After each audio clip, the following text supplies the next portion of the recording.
I'm David Glover, I'm here with Jay, and we're going to be looking forward now to a bit of a fashion direction, I think, for this year. So what I'm doing is, I'm working first of all with the texture that we've already created in Jay's hair.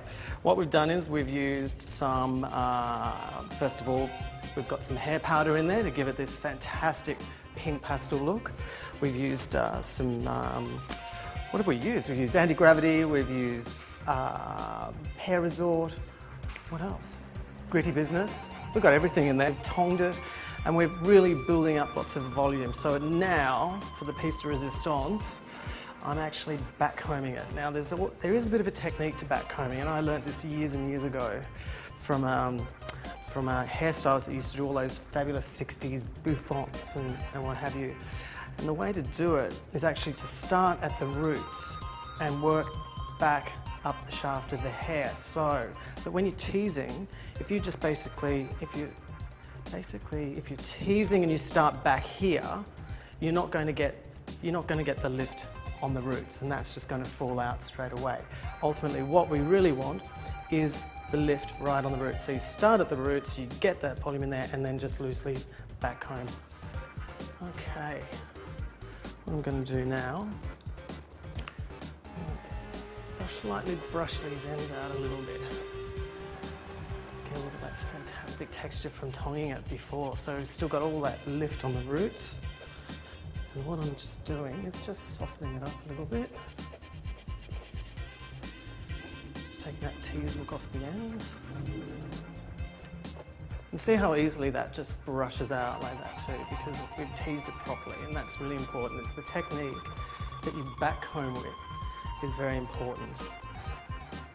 It's very important to getting the lift on the roots. It's very important to styling, and then at the end, it's also very important for the way it's going to be brushed out. Because if you tease it or backcomb it badly, you'll never get the desired result. Great, now we've got this amazing volume here. Look at this. This is just huge. This is just from a bit of tonguing, a bit of product, and a bit of backcombing. And I'm just softening those ends up. Just slightly brushing out a little bit of that teasing so we get a little bit of the tonguing shape back in. And what I'm going to do now is grab it all, and I'm going to lightly, loosely pin it at the back. We're going to get a little bit of an Amy Winehouse feeling there, but great beehive look. And that's kind of my direction at the moment. What I see happening in hair, we've seen on the runways in Paris, we've seen a little bit of that happening, and it's back to big, voluminous hair, backcombing, beehives. What a good beehive. Here we go. So just a couple of pins in the back, just to settle it and hold it. Just shape it, again, using your fingers, that fine little touch. It's all about just the finger movement, my pink finger movement. Another little pin perhaps, just at the back here, just to hold it in place. Just under there.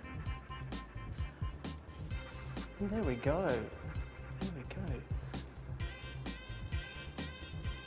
Look like a rock star, babe. Fantastic. How's that? Rock and roll.